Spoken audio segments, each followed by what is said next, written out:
Buenas noches. ¿Cómo estáis?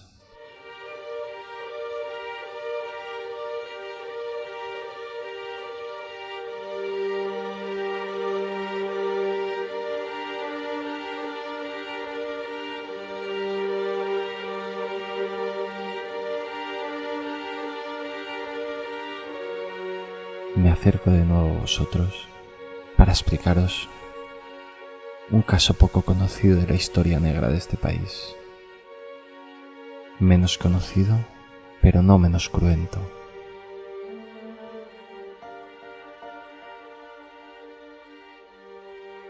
Y para eso vuelvo a Madrid, a un Madrid revolucionado por la República.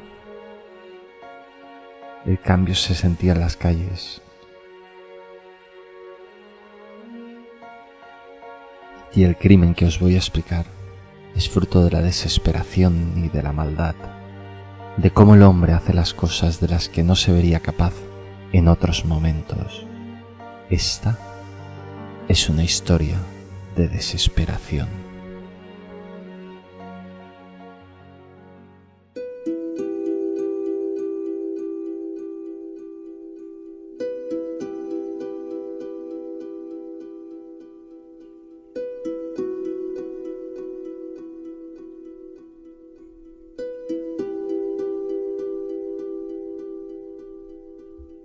De marzo de 1932. Bienvenida Lía salía de una modesta posada en la Cava Baja, en el barrio de la Latina. En su bolsillo portaba 50 pesetas. 50 pesetas que le había dado su prima y que debía llevar al pueblo, a La Gartera, Toledo. Las dos primas solían bajar a Madrid. En la capital vendían sus obras, sus mantelerías, sus bordados, sus encajes.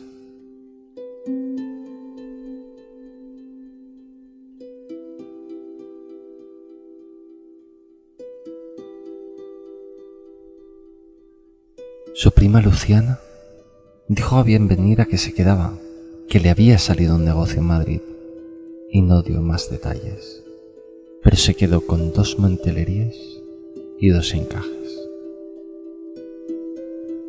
La siguiente vez que la vio fue en el tanatorio del cementerio.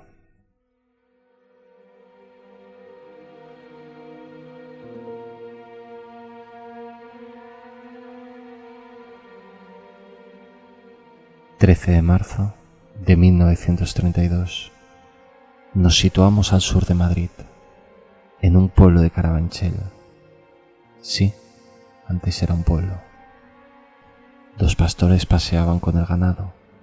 Era una zona de prados y de huertas, donde el ganado podía comer. La mañana discurría tranquila. Aún soplaba el frío de marzo, cuando uno de los pastores divisó una prenda de vestir al lado de una cerca. Era una toquilla, una prenda de mujer hecha de lana. El pastor se acercó con cautela y cuando estuvo cerca notó que la toquilla tapaba algo. Su cuerpo se heló aún más cuando vio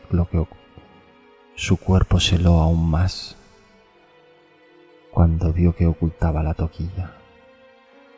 Los 2 pastores corrieron a dar parte a la Guardia Civil. Advirtieron a la benemérita que había un cuerpo en el prado, el cuerpo de una mujer. Al llegar, se encontraron con el cuerpo de una mujer, vestida con falda, medias, corpiño y un pañuelo. De su cuello brotaba un río de sangre producido por 2 cortes en la garganta. ¿Qué hacía ahí, en pleno prado, alejada de todo símbolo de civilización y sin vida? Así encontraron a la pobre Luciana, a Lía, la prima de Bienvenida.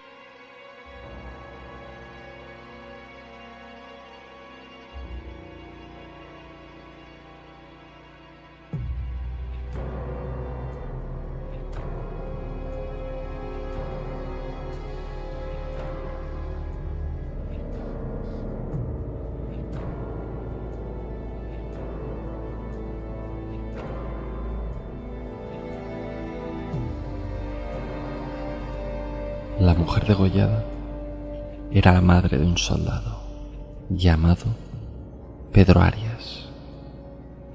Tenía 50 años, era de carácter enérgico e inmejorable conducta. Esto se escribía de ella en los periódicos de la época, y era así.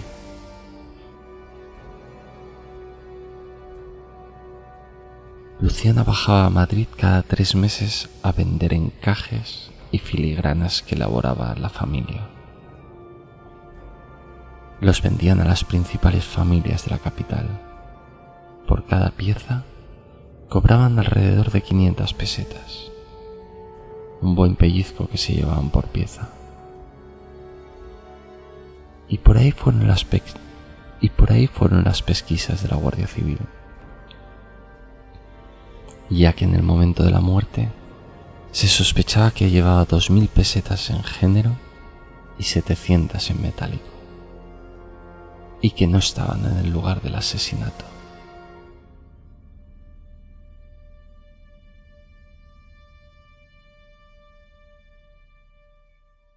Luciana aprovechaba cada vez que bajaba a Madrid para visitar a su hijo, que era militar. Siempre se reunía con él en la Plaza Mayor, donde arribaban todos los tranvías con origen Carabanchel. Pero esta vez su hijo no pudo hacerlo. Pedro estaba enfermo y ella no quiso irse sin ver a su hijo. Por eso se acercó al hospital militar, pero su hijo se encontraba en el campamento.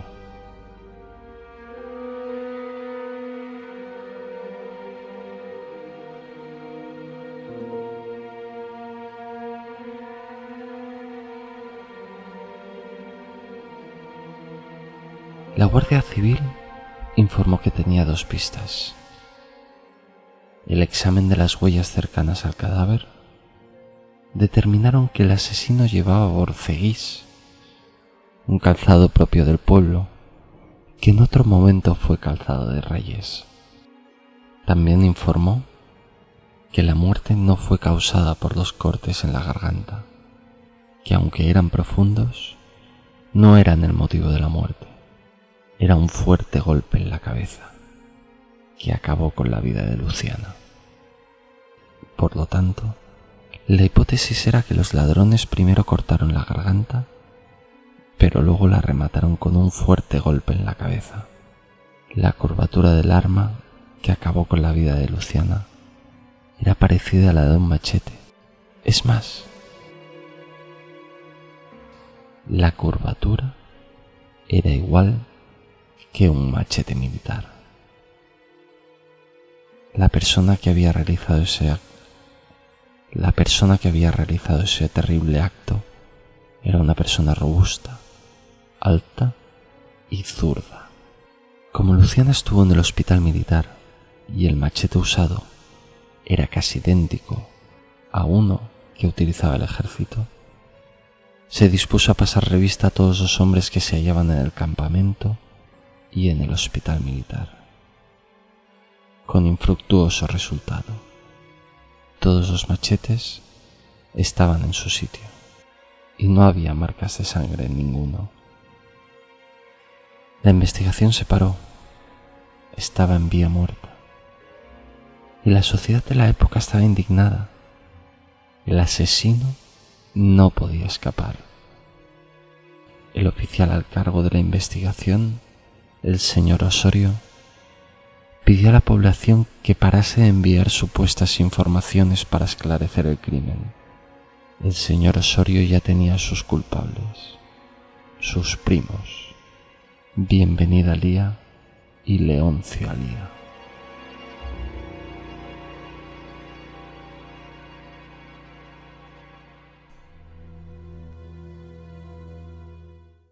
La encajera estaba muerta y el asesino, y en la prisión sus primos Bienvenida y Leoncio. Pero no duraron mucho. El oficial al cargo El señor Osorio dejó salir de prisión a los primos Bienvenido y Leoncio porque no tenía pruebas. Entonces, el caso sí que cayó en vía muerta. Durante meses, la policía intentó saber cómo Luciana había ido desde la Plaza Mayor hasta Carabanchel. Preguntó a todos los conductores de tranvía, pero ninguno reconocía a Luciana.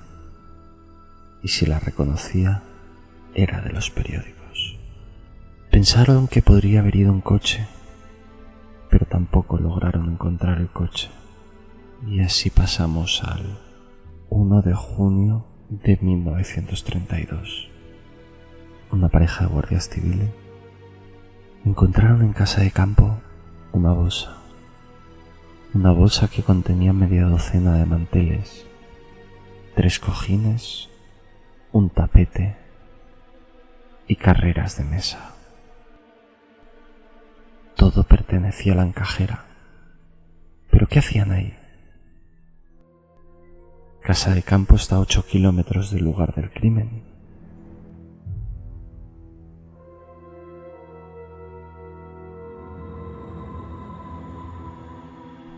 El oficial Osorio lo tenía claro. Los asesinos, viendo cómo se volcó la población en el caso, no pudieron vender la mercancía, así que se deshicieron de ella.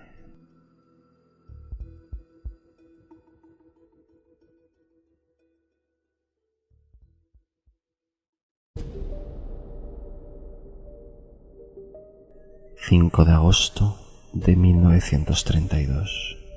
Carabanchel Bajo, calle Arroyo de las Pavas, número 5. 3 hombres llegan a las 9 de la mañana.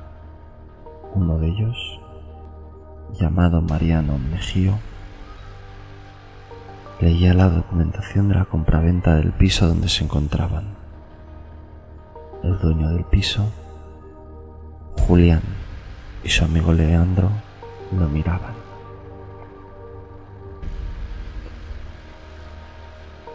Se lo miraban.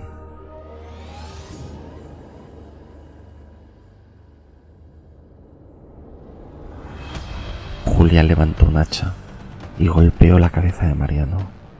Mariano, medio conmocionado, se levantó y al hacerlo, Julián volvió a golpearle. Con el segundo golpe, el hacha se rompió, separándose la hoja del mango. Mariano caminó torpemente hasta la ventana ante la estupefacción de los 2 amigos y gritó pidiendo auxilio. Julián se abalanzó sobre Mariano. Le intentó quitar de la ventana. De repente Leandro sacó una navaja de barbero, corrió hacia Mariano y se la clavó en la cara. Mariano seguía chillando. Leandro quería que se callase y empezó a clavarle una y otra vez la navaja, hasta que al fin Mariano cayó para siempre.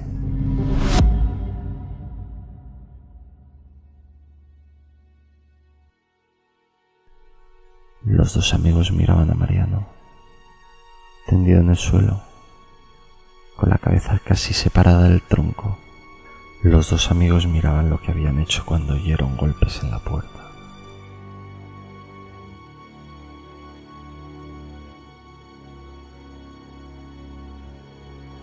Era la Guardia Civil.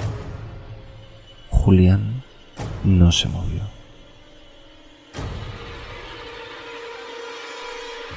Leandro se escondió debajo de la cama. Cuando los 2 agentes entraron, solo tuvieron ojos para el charco de sangre y ese hombre sin vida y con la cabeza casi separada del cuerpo. Y me preguntaréis, ¿por qué os cuento esto? Porque esos 2 fueron los asesinos de Luciana. Julián y Leandro fueron detenidos en el acto, mientras el cuerpo sin vida de Mariano aún sangraba. Los llevaron a dependencias policiales, en celdas de aislamiento, Tomaron primero declaración a Julián. Tenía 27 años. Estaba casado y trabajó como chofer hasta que la llegada de la República le dejó sin trabajo. Delante del juez, contó que había conocido a Mariano hacía 2 semanas. Al encontrarse sin trabajo, quería vender a Mariano la casa, un coche y una moto.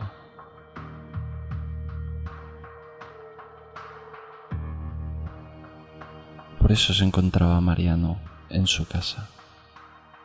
Julián relató que empezaron una discusión por el precio de la casa y de repente Mariano sacó una navaja de barbero con la que hirió a Julián en las manos. Julián no tuvo más remedio que hacer uso del hacha en defensa propia, mientras Leandro se metía debajo de la cama. El juez, después de escuchar a Julián, le mandó a los calabozos e hizo llamar a Leandro, que también estaba en los calabozos. Leandro se sentó ante el juez, relató la misma historia palabra por palabra, y esto le extrañó mucho al juez y le envió a la celda, no a los calabozos.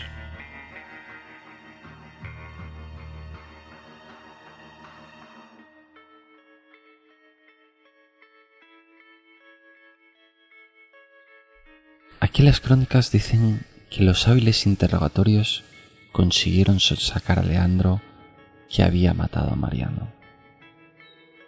Pero otras crónicas también cuentan que encontraron la sortija de Mariano en el calabozo donde fue llevado Leandro en los primeros momentos.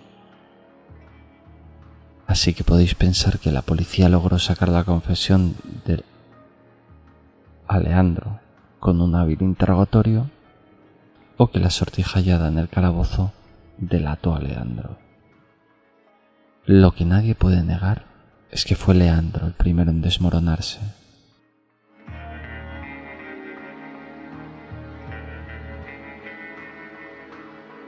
Y exactamente lo hizo a las 6 de la tarde del 5 de agosto de 1932, mientras su compañero Julián estaba en otra celda, sintiéndose a salvo.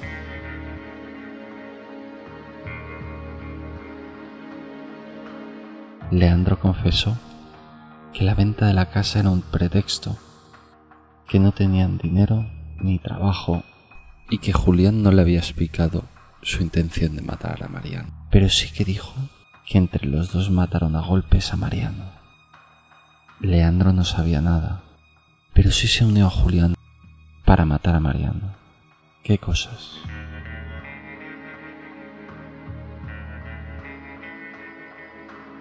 Visto lo visto, el juez ordenó un careo entre los dos detenidos. Los dos empezaron a lanzarse acusaciones, que si tú, Julián, planeaste el robo, que si tú, Leandro, mataste a Mariano. Y entre este cruce de acusaciones se les escaparon de la boca algún detalle que no tenía que ver con el asesinato de Mariano.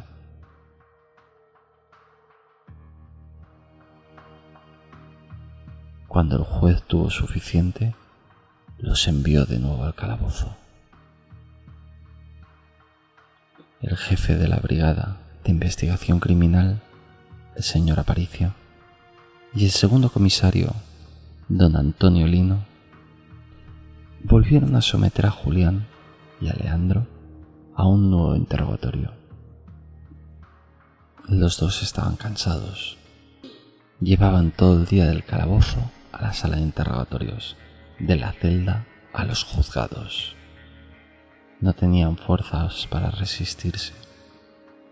Cuando los agentes preguntaron a qué se referían con «todo lo planeas tú», que si eso significaba que habían planeado más crímenes, era muy tarde, la 1 de la mañana, y no sabían lo que se decía, y acabaron confesando el crimen de la encajera.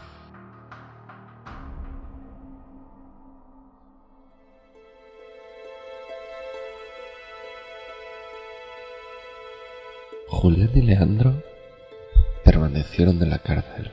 La sociedad de la época no supo que convivieron con unas alimañas, unos asesinos en serie, unos ladrones y un tanto burros, ya que con sus asesinatos no consiguieron mucho dinero, como relataré ahora.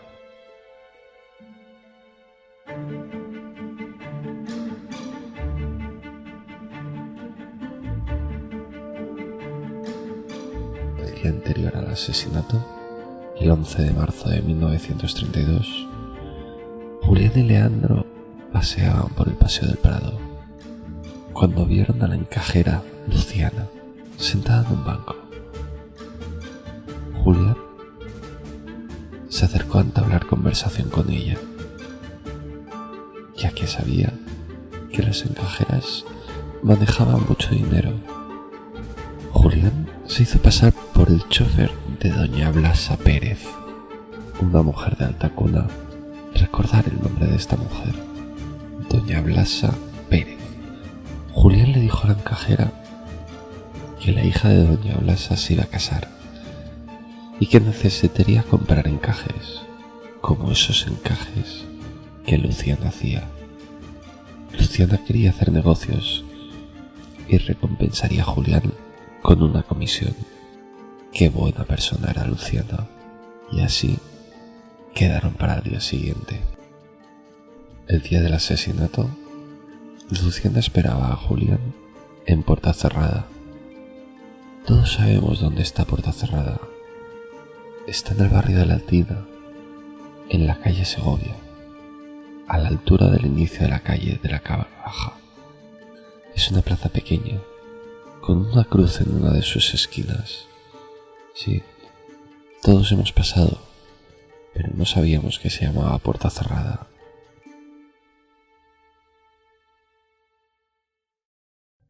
Pues allí quedaron, a las 4:30 de la tarde. Los tres cogieron un taxi. Los dos individuos ordenaron al taxista que fuera a la cooperativa de ferroviarios, cerca de la vereda de los Soldados, un camino de tierra que ya no existe, pero que está cerca del hospital Gómez Ulloa. Los tres bajaron del taxi. Leandro cogió la bolsa de encajes de Luciana, pero no para robárselos, ni porque fuese un caballero. Era porque Julián era el encargado de asestar el golpe a la pobre encajera. Ese golpe que la dejaría inconsciente y caería al suelo. Pero no se atrevió. Al ver que no ocurría y que la encajera empezaba a sospechar porque estaba en un sitio inhóspito, Leandro se despojó de su abrigo y lo echó sobre la cabeza de Luciana para que no chillase. Julián sacó la navaja y le cortó la garganta a Luciana. Ya estaba. Lo habían hecho. Cogieron sus cosas y empezaron a andar en sentido contrario. Pero la encajera, en un último esfuerzo, se levantó. Leandro, al verla, cogió su hacha y le asestó el golpe final. Un golpe firme, duro, en la cabeza y con su mano izquierda. Así cometieron su crimen.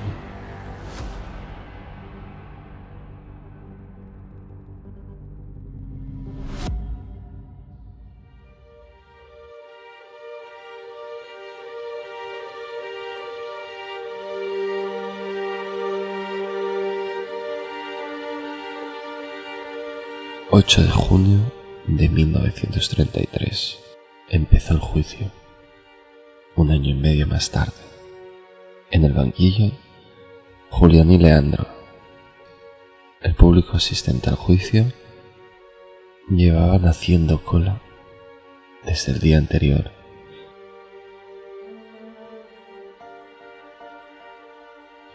El fiscal, el señor Robles, empieza el interrogatorio a Julián Ramírez.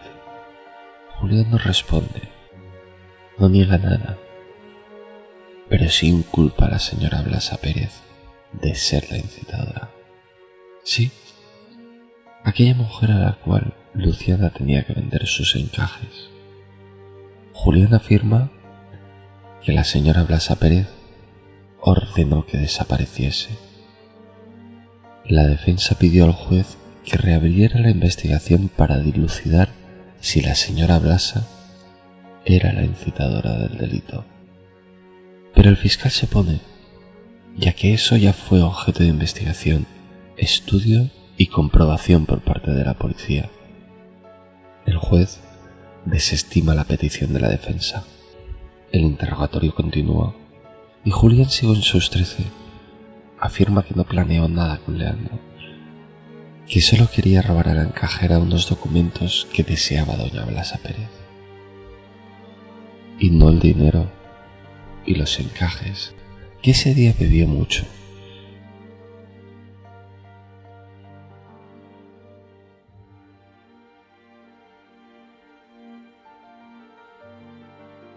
Incluso que doña Blasa ordenó matar a Lucía, porque una hija de Luciana, la encajera, tenía un bebé del hijo de doña Blasa, y sería una deshonra. Eso se demostró que no era cierto.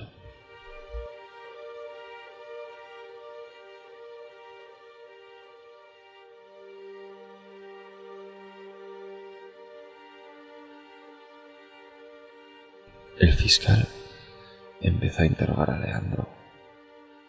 Empezó por preguntar por la vida de Leandro. Tenía una larga lista de novias, desde una mujer de su pueblo que dejó embarazada y luego abandonó, hasta múltiples novias que tuvo en Madrid, a las cuales pedía dinero mientras les manifestaba amor eterno y luego desaparecía.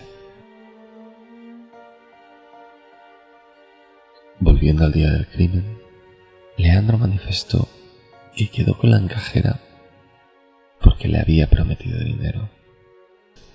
Negó echar por encima de la encajera su abrigo y luego chillar a Julián que le pinchase con la navaja. Dijo que no intervino en la lucha y se escudó en que tenía una enfermedad de ataques epilépticos y que no pudo intervenir en la lucha.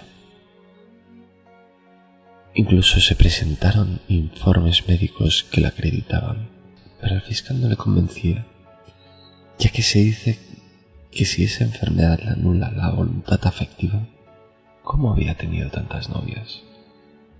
La sesión se suspende hasta la tarde. El policía Osorio declaró por la tarde. Afirmó que los presuntos asesinos no pretendían matar a la encajera, pero se les fue de las manos.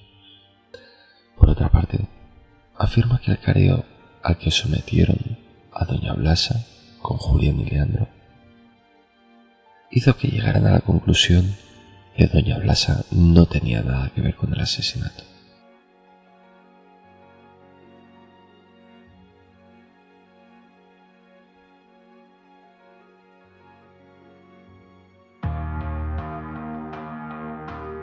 En las conclusiones, el abogado de Julián alegó embriagadez como circunstancia de exención, mientras Leandro optó por la locura.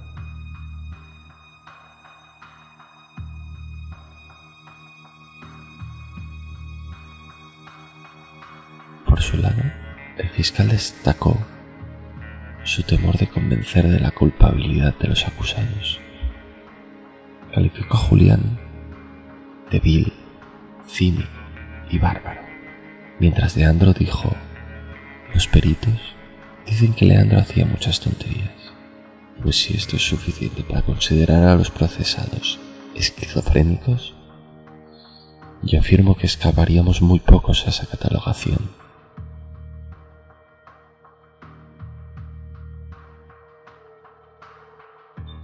El fiscal acusó a los procesados de delitos de robo con homicidio, alevosía, premeditación, nocturnidad, despoblado y desprecio de sexo.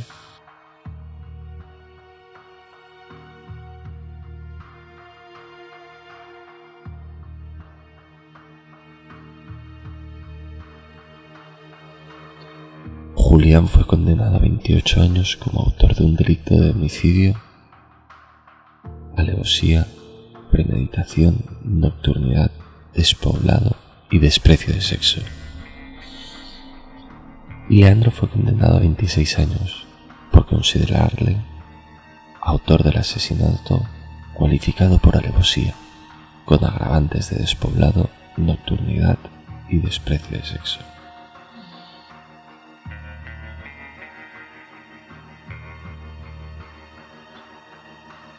Julián se reía mientras escuchaba el veredicto.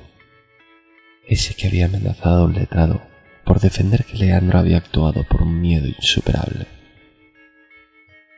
Pero es más, anunciaba que iría a votar en las próximas elecciones. Un asistente le increpó diciéndole: «Pero si no podrás votar, estarás en la cárcel».